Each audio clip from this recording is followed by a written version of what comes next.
La compagnie Sky Mali vous présente la une du quotidien Matin Libre.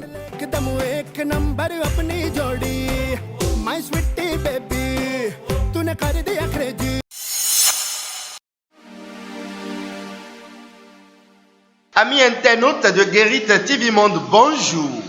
Nous sommes mercredi 13 octobre 2021.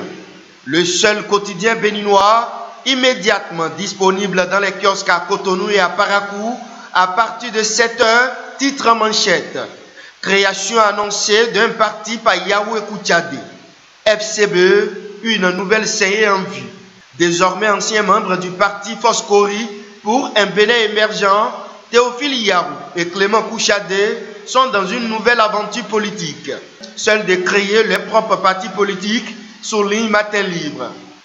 Si l'idée s'avère et que de l'option devenait une réalité, il va sans dire que l'actuel FCBE, déjà amputé de nombreux militants du fait de la création du parti Les Démocrates, va davantage perdre de partisans et ce, au profit de son ancien premier secrétaire général adjoint. Rapport 2021. Crimes organisés dans le monde. Le Bénin, 76e sur 193 pays. Retrouvez l'article à la page 9 du journal. Dénonciation des cas d'abus par les femmes.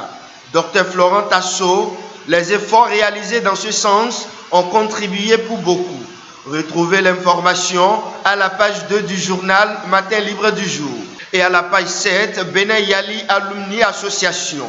La gente féminine prend les rênes. Le bureau de l'association des anciens boursiers du programme Yali a fait peau neuve au cours du week-end écoulé. En effet, les membres de ce réseau baptisé Bénin Yali Alumni Association ont choisi les nouveaux responsables devant présider aux destinées de l'association au cours des 2 prochaines années. Le choix a été fait à travers une assemblée générale élective tenue le samedi 9 octobre 2021 dans l'amphithéâtre Etisalat de l'université d'Abomey-Calavi. Autres titres font également la une du quotidien Matin Libre. Taux de pénétration de l'assurance en Afrique. La microassurance comme vecteur de développement et d'accélération. Retrouvez le contenu de l'article à la page 8 du journal. Journée mondiale de la santé mentale 2021. Une campagne en faveur des soins de santé mentale. Et pour terminer, remise de cantines scolaires à l'école primaire de Lago. MTN Bénin améliore les conditions de vie des élèves. La fondation MTN Bénin a donné de la joie dans la vie des élèves de l'école primaire publique de Lago dans la commune de Dango. Elle a remis une infrastructure de cantine scolaire aux autorités de la dite école afin de permettre aux écoliers d'être bien alimentés et d'apprendre dans de bonnes conditions.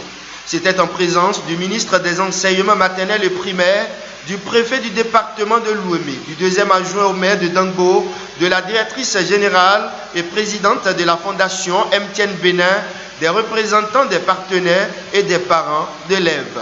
Merci à vous et à demain jeudi.